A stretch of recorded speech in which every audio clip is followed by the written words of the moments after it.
আমি নিজে বলছি, আমার বুঝ হওয়ার পরে আমি কারো জন্য এতটা কাঁদি নাই। আমি আমার এই নওজোয়ান শহীদ শরীফ উসমান হাদি রাহিমাহুল্লাহ তাআলা, তার জন্য আমার চোখের পানি যেটুকু পড়েছে। আমার শায়েখ আল্লামা মুফতি মুশতাকুন নবী কাসিমি, আমি তাকে দেখছি বাচ্চার মতো অজরে কাঁদছে। একসাথে ভাত খাইতে বসছি, ভাতের থালার সামনে পর্যন্ত হুজুরে দেখছি কাঁদতেছে। কয় মাওলানা, আমি তো ছেলেটারে ভুলতে পারছি না। আজকে তোমরা দেখছো, সারা পৃথিবী দেখছে, একজন 33 বছর বয়সের যুবক। এই যুবক ইমানদার ছিল। আমার প্রিয় ভাই, আমার কলিজার টুকরা ভাই শহীদ শরীফ উসমান হাদি রাহমাতুল্লাহ আলাই, এই নওজোয়ান ইমানদার নওজোয়ান 5 ওয়াক্ত নামাজ সে পড়তো প্রতিদিন। খুদার কসম, ফজরের নামাজ সে জামাতে পড়তো।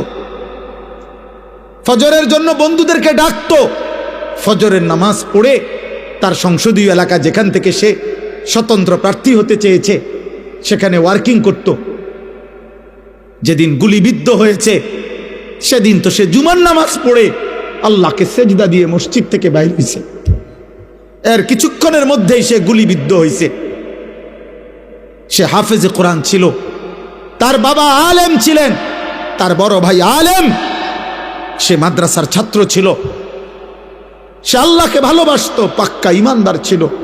তার হৃদয়ের সবটায় দেশপ্রেম, মাতৃভূমির 1 ইঞ্চি জমিন, মাতৃভূমির 1 ইঞ্চি জমিনের আজাদি, স্বাধীনতা, সার্বভৌমত্ব সে দিল থেকে চেয়েছিল।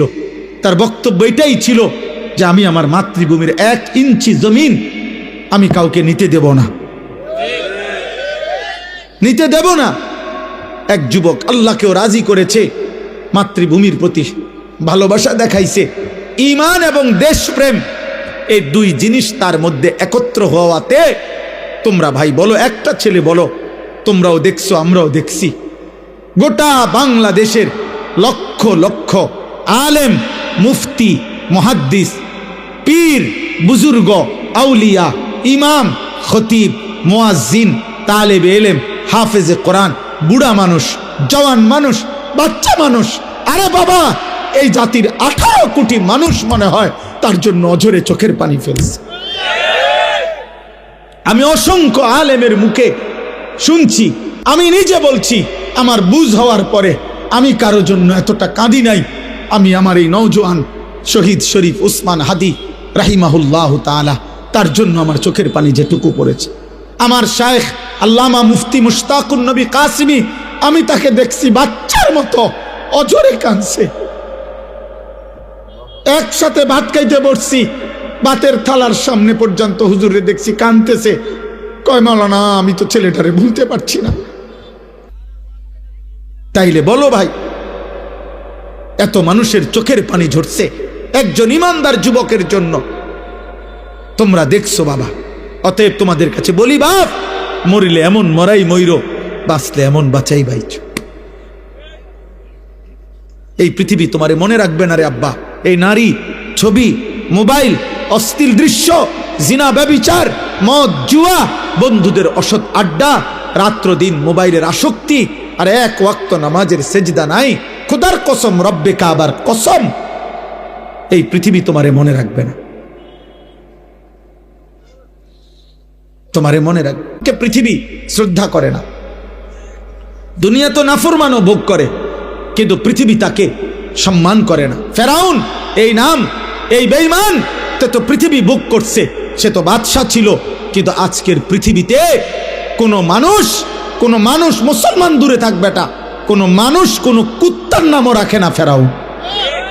এই পৃথিবীর কোনো কুত্তার নাম নাই ফেরাউন, এই পৃথিবীর কোনো কুত্তার নাম নাই নমরুদ, এই পৃথিবীর কোনো কুত্তার নাম কেউ আবু জেহেল রাখে না, এই পৃথিবীর কোনো কুত্তার নাম কেউ আবু লাহাব রাখে না। কিন্তু 1450 বছর আগে এক গোলাম, কৃতদাস, হাবশি গোলাম, নিগ্রু, কালো গোলাম, সে আল্লাহকে রাজি করেছে, নবী সাল্লাল্লাহু আলাইহি সাল্লামের ভালোবাসা বুকে নিয়ে কবরে গেছে।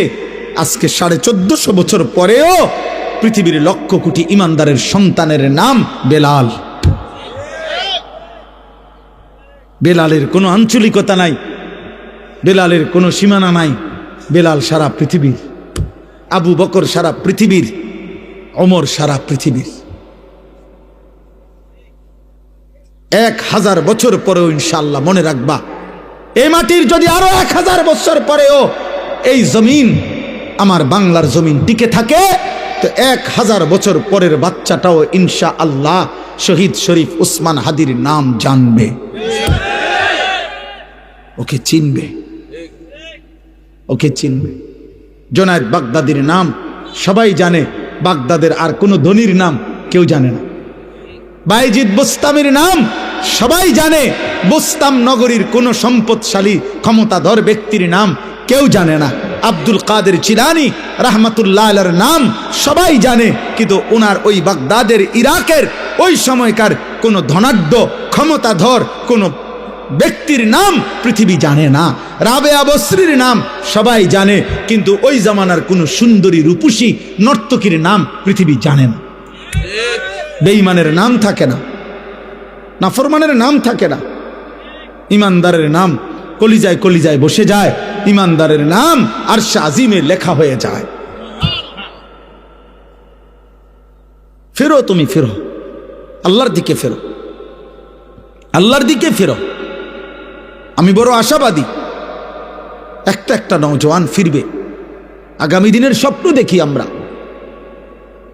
আমরাও থাকবো না। এই আমগরও অনেকে বলে এই হবে সেই হবে, সতর্ক থাকেন, সাবধানে থাকেন। আরে গুলি করবে, এই তো খুন করে ফেলবে, গুম করে ফেলবে, এই পৃথিবীর থেকে হত্যা করে ফেলবে। আমি তো স্পষ্ট বলছি, যাই করো বেঈমান, যাই করো, যেই কোনো আলেম, যেই কোনো ইমানদার, যেই কোনো সাহসী বাংলার স্বাধীনতাকামী আধিপত্যবাদ বিরোধী বাংলার যেই কোনো ইমানদার যুবককে যাই করো, গুলি করো, খুন করো, শহীদ করো, হত্যা করো, গুম করো, হারিয়ে ফেলো, আর কোনো আলেমকে যাই করো, শেষ পর্যন্ত তাকে তো তুমি আল্লাহর কাছেই ফেরত পাঠাইবা। আর ওই মালিক ইনসাফ করবেন, ইনসাফ করবেন, তিনি জুলুম করবে না। ঘুরে এগারাই আমারে কই ফাটাইবা? আল্লাহর কাছে তো ফাটাইবা, আর কি খালাস, আর অসুবিধা কি বেটা? হ্যাঁ, গুলি করো আর ফাঁসি দাও, পাঠাইবা কার কাছে? তো সারছে তো, উনি তো সব দেখছে, উনি তো সব জানে, উনি তো জুলুম করবে না। আল্লাহ জুলুম করবে? খালাস, আর চিন্তা কিসের? পরিবার, বিবি বাচ্চা কিচ্ছু হয় না, এ আস্তে আস্তে কাব্যে কুব্বাইয়া দাঁড়ায় যায়, সবে জিন পার হয়ে যায়। কত এতিম বাচ্চা, কত বিধবা নারী এই পৃথিবীতে শেষ পর্যন্ত আল্লাহর দয়ায় এই টিকে গেছে। এতিম মানুষ পৃথিবীতে বাঁচে না, এতিম মানুষ গদ্দুয়ার করে না, এতিম মানুষ বিয়া করে না, তো তো কি হইছে? কি হইছে? শহীদ শরীফ উসমান হাদির ছেলে, 8 বছরের মাসুম বাচ্চা, মরবে না। আল্লাহ চাহে তো আমরা দোয়া করছি সে যেন আগামী দিনে মাহাদির সৈনিক হইতে পারে, তার হাতে আজাদির ইতিহাস যেন রচিত হয়। এজন্য তোমরা কিশোর, তোমরা যুবক, তোমরা শপথ নাও, শপথ নাও, একটা গুলি জানো, একটা গুলি, একটা বুলেট তোমাদের লক্ষ কোটি যুবকের ঈমান যেন দুর্বল না করে। তোমরা মাটির আজাদি, মাতৃভূমির আজাদি বলে দাও আধিপত্যবাদের দোসরদেরকে, তোদের সংখ্যা বেঈমান বেশি হইতে পারে, কিন্তু আমার মাটিতে ঈমান বেশি।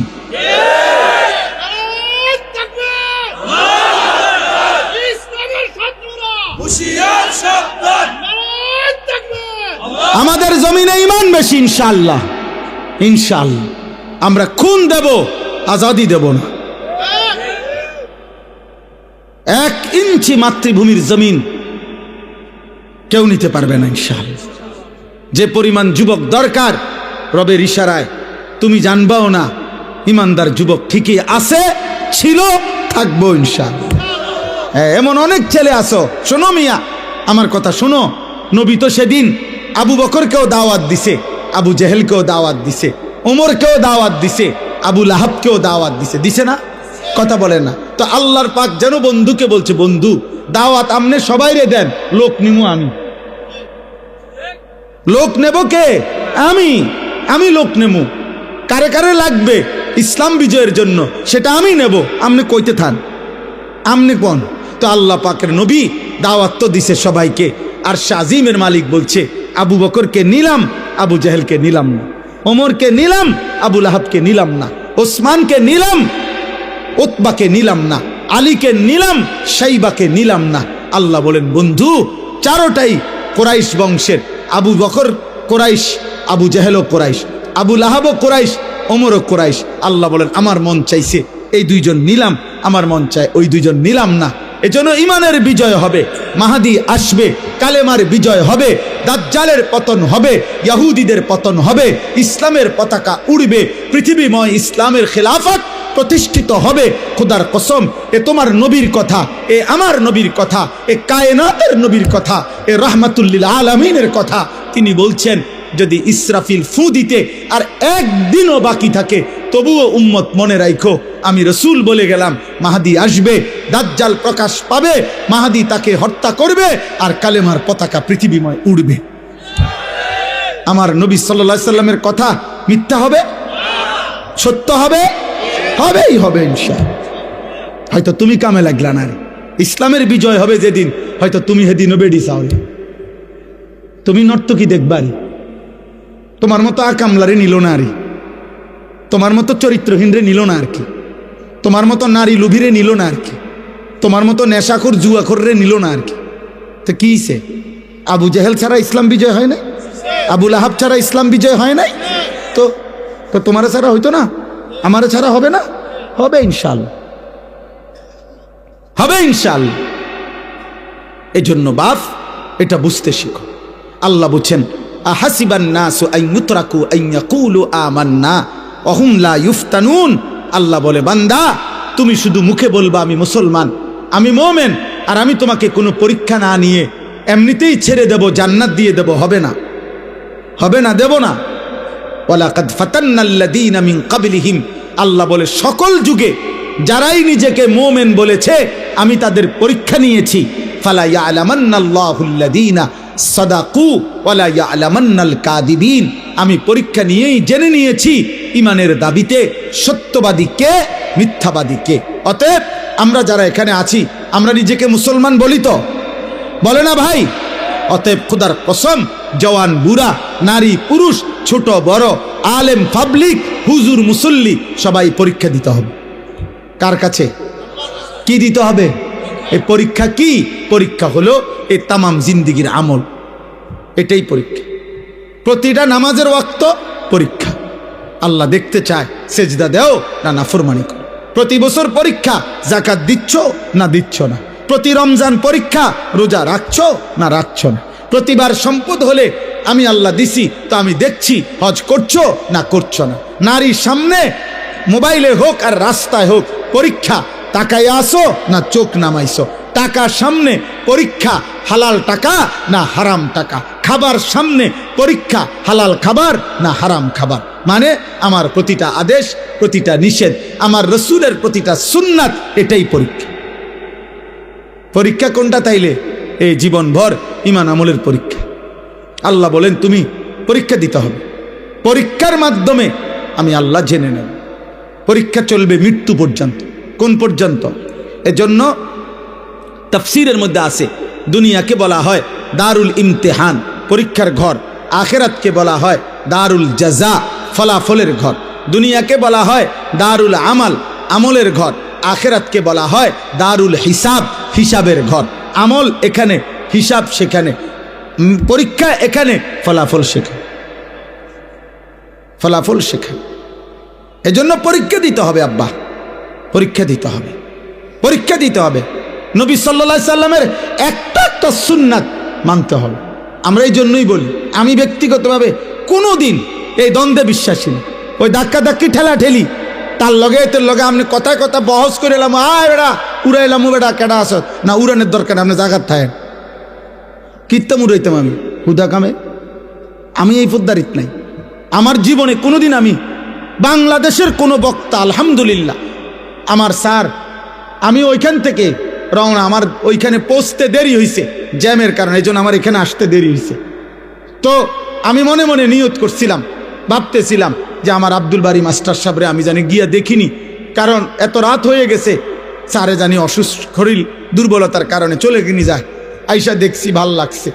তা এমনই জানে ব্যক্তিগতভাবে আমার অনেক কথা আমি ওনার সাথে কত সময় আগে বলছি, এখন আমি সময় পাই। আমার 21 বছরের ওয়াজের জীবনে ওই ছোট্ট যখন ছিল এই কামরুর পিচ্ছি, আমি তখনই ও আমার খেদমত করছে এই মাদ্রাসার সোনাকান্দা থাকতে এখানে আমি আসছি। আমার 21 বছরের জীবনে গোটা বাংলাদেশের কোনো বক্তার সাথে আমার কোনো দিন কোনো তর্ক হয় না। তুমি কও শুনছুনি জীবনে কোন বাংলাদেশের কোনো বক্তা কোন লাইনের কারোর লগে আমার কোনো ঝামেলা নাই, কারোর লগে না। আমি কাউরে না আঘাত করি না, বলি না আর কিছু। আমি কিনতাম ভাই, আমি কথায় কথায় 1 লাখ টাকা চ্যালেঞ্জ করে কিনতাম, 1 লাখ টাকা গরিব দুঃখীরে দিলে বা লাভ হইব না। আমারটা আমি বলছি, আমনের বুঝে ধরছেন, হালাই দেন আমার এটা, আমনের যেটা বুঝে ধরছে আপনি এটা মানেন, কোনো অসুবিধা নেই। কিন্তু বিষয়টা হলো বাবা, রাসূলুল্লাহ সাল্লাল্লাহু আলাইহি সাল্লামের সুন্নাত মানতে হবে। ঠেলাঠেলি টানাটানির বিষয় না, এখানে সুন্নি ওহাবির বিষয় না। আপনি সুন্নি ওহাবি বাদ দেন, আপনি শুধু এটা মিলান যে হুজুর আমি আমার জায়গা থেকে রাসূলুল্লাহ সাল্লাল্লাহু আলাইহি সাল্লামের একটা একটা সুন্নাত আমি আমল করতেছি জেনে জেনে শিখে শিখে, তাইলে সারব। আপনি নিজের লোক এটা বুঝ করে নেন, আপনার খাবার সুন্নত, বসার সুন্নত, শোয়ার সুন্নত, মিসওয়াকের সুন্নত, দস্তরখানের সুন্নত, রাতের সুন্নত, দিনের সুন্নত, ওযু, গোসল, পাক নাপাক, হালাল হারাম আপনি মেনে চলতেছেন কিনা আপনি এটা বুঝ করেন, এটা মিলান তাইলে চলবে। আল্লাহ আমাদেরকে তৌফিক দান করেন। তাহলে আমাদেরকে কি দিতে হবে বলেন না? পরীক্ষা দাও। পরীক্ষা চলছে। এবার শেষ কথা হলো, আল্লাহ বলেন আম হাসিবাল্লাযীনা ইয়ামালুনা সাইয়্যাতি আন ইয়াসবিকুনা সাআ মা ইয়াহকুমুন। ভয়ঙ্কর কথা আল্লাহ বলছে, বান্দা তোমরা যারা যারা গুনাহ করছো, পাপ করছো, তোমরা যদি ভেবে থাকো, তোমরা যদি মনে করে থাকো পাপী যে আমি আল্লাহকে ডিঙ্গায় লাইবা, আমারে আড়াল করে ফেলবা, আমাকে ডিঙ্গাইয়া পার পাইয়া যাইবা, সাআ মা ইয়াহকুমুন, এটা তোমাদের বড় নিকৃষ্ট মন্দ ভুল সিদ্ধান্ত। তুমি বোকামি করছো বান্দা যদি ভেবে থাকো।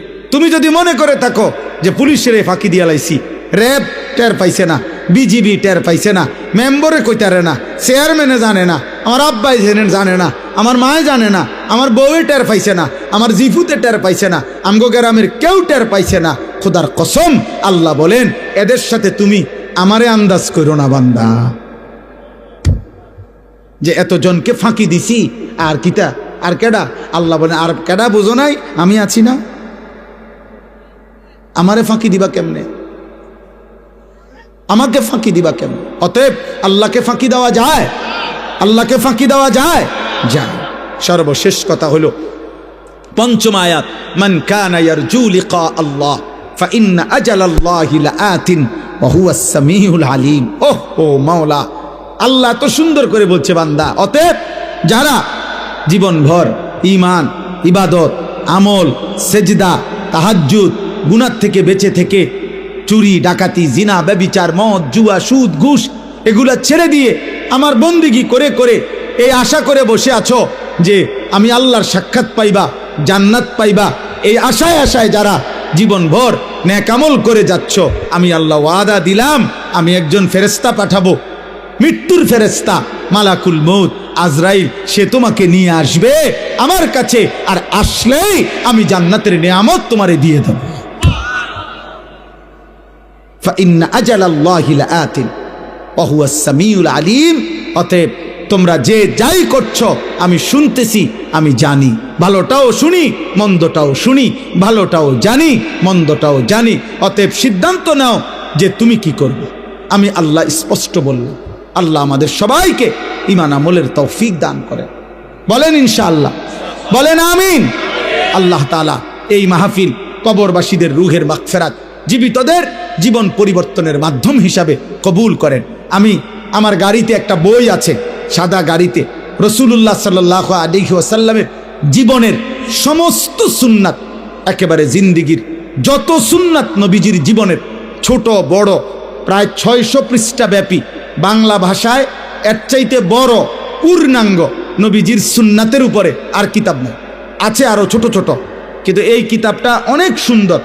আমি ঢাকা গাজীপুর বাংলাদেশের একজন অন্যতম শ্রেষ্ঠ বুজুর্গ অধ্যক্ষ মিজানুর রহমান চৌধুরী, অনেক বড় একজন শায়েখ আল্লাহওয়ালা, বাংলাদেশের বড় বড় আলেম, ওনার হাতে মুরিদ, অনেক বহুত বড় মুখলিস আল্লাহওয়ালা হজরতের লিখিত এই কিতাবটা নবী সাল্লাল্লাহু আলাইহি সাল্লামের জীবনের যাবতীয় সুন্নাত এই কিতাবে আছে। আমি এই বছর এটা বিক্রি করি গাড়িতে 400 টাকা মূল্যে, একটা আশায়, একটা উদ্দেশ্যে বিক্রি করি। উদ্দেশ্য হলো উম্মতের ঘরে ঘরে রাসূলুল্লাহ সাল্লাল্লাহু আলাইহি সাল্লামের সুন্নাতের একটা পূর্ণাঙ্গ বই থাকুক। একটা সময় মুসলমানদের ঘরে ঘরে মুকসুদুল মুমিনিন একটা বই ঘরে ঘরে থাকতো, বেহেশতি জেওর ঘরে ঘরে থাকতো, যখন যে যেটুকু পারছে কম বেশি একটু একটু হলেও পড়ছে। এরকম একটা পূর্ণাঙ্গ বই সুন্নাতের থাকলে মা, ছেলে, বোন, দাদি, নানি, বাচ্চা যে কেউ যখনই মন চায় পড়তে পারবে। আপনারা যাওয়ার সময় আমাদের সাদা গাড়িতে যারই সুযোগ হয় 400 টাকা মূল্যে এটা নিয়ে যাবেন। আল্লাহ তৌফিক দান করেন। আজকের এই মোবারক মাহফিল আল্লাহ কবুল করে নেন। আল্লাহ তাআলা আপনাদের সবাইকে ঈমান আমলের তৌফিক দান করেন। মুসলমানের নওজওয়ান আগামী দিনের জন্য, ইসলামের জন্য, মাহাদির জন্য, আল্লাহর দ্বীনের জন্য, দেশ জাতি মাতৃভূমির জন্য তোমরা রেডি থাকো, ভালো থাকো, চরিত্রবান হও। আল্লাহ তোমাদেরকে তৌফিক দান করেন, কবুল করেন, বলো আমিন। পৃথিবীর যেখানে যা হয়, যখন যা হচ্ছে, কেউ না কেউ এই মোবাইলে উঠাইতেছে, দিচ্ছে। আরবি ভাষায় একটা প্রবাদ আছে, লিকুল্লি সাকিতাতিন লাকিতাতুন, যেই কোনো ফেলে দেওয়া জিনিস গ্রহণ করার কেউ না কেউ আছে। একেবারে একটা ফসা জিনিসও বাজারে এমন আমও বিক্রি হয় কিছু আলাদা পচা আম, এগুলোও কেউ না কেউ কিনে। পচা মাছও কেউ না কেউ কিনে। অর্থাৎ যেই কোনো ফেলে রাখা জিনিস কেউ না কেউ তুলে নেয়। তাহলে আমাদের এই পৃথিবীতে যা হচ্ছে সব কিছুই তো উঠতেছে। তো এখানে যদি উঠে তার চাইতে বেশি সত্য যে আমলনামার মধ্যে এর চাইতে নিখুঁত উঠতেছে। সেই জন্য প্রত্যেকের উচিত নিজের জন্য কিছু শোনা, নিজের জন্য, যেন আমার দিলে, আমার কলিজা, আমার ভিতরে কোনো অনুভূতি আসে। তোমরা যারা কিশোর যুবক ছেলে, তোমাদের এই বয়স কিন্তু শক্তির পূর্ণতার সময়। বাস্তবতা হলো এটা। কোরআনুল কারীমের মধ্যে আল্লাহ তাআলা বলছেন, একজন মানুষকে তিনি তার দেহে পরিপূর্ণ শক্তি, সারা অঙ্গে, একেবারে চুল, চেহারা, মাথা, চোখ, নাক, কান, ভেতর বাহির, যাবতীয় শক্তি একজন মানুষের দেহে পূর্ণতায় পৌঁছায় আল্লাহ যৌবনকাল। সুম্মা লিতাবলুগু আশুদ্দাকুম, কোরআনুল কারীমে আল্লাহ বলছে সুম্মা ইউখরিজুকুম তিফলান সুম্মা লিতাবলুগু আশুদ্দাকুম। আল্লাহই তোমাদেরকে মায়ের পেট থেকে একটা তিফল মানে শিশু, বাচ্চা হিসাবে বের করে আনে, অতঃপর আল্লাহই তোমাদেরকে ধীরে ধীরে শক্তির পূর্ণতায় পৌঁছিয়ে দেয়। আর এটাই তাফসীরে আছে যৌবনকাল। সুম্মা লিতাকুনু শুয়ুখা, অতঃপর আবার তোমাদেরকে দুর্বলতা মানে বৃদ্ধকালীন অবস্থায় নিয়ে আসে। কোরআনুল কারীমের মধ্যে আল্লাহ তাআলা বলেন, আমি মানুষের হায়াতকে 3টা ভাগে ভাগ করেছি। এর 2 ভাগ দুর্বলতা, 1 ভাগ শক্তি।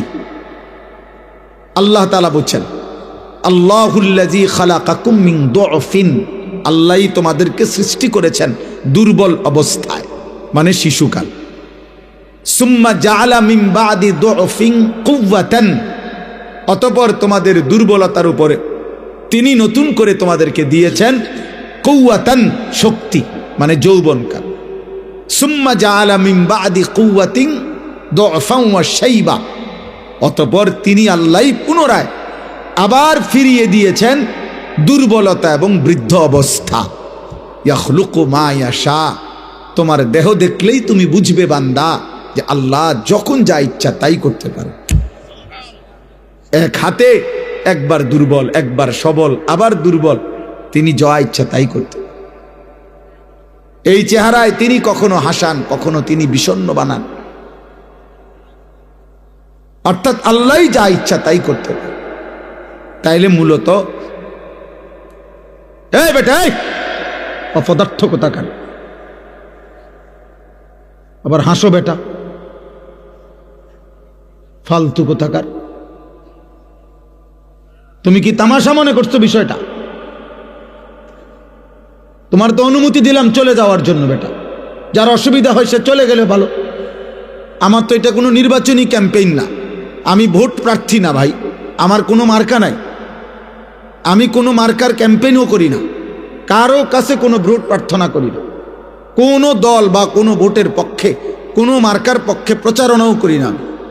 খালাস, আল্লাহর জন্য বলতে থাকি, একজন হোক 10 জন হোক, বরাবর। আমি 4 জন মানুষের সামনে ওয়াজ করছি জীবনে, অসুবিধা কি? 10 জন মানুষের সামনে ওয়াজ করছি। এই মাহফিলে আমি অনেকবার আসছি, অনেকবার। কামরুল আমার আজকের ছাত্র না, তো পুরান ছাত্র আমার। সমর্থনের কোনো বিষয় না ভাই, আমি নিষেধ করলাম, সুন্দরভাবে বললাম, এখন কেন দমক শুনলাম?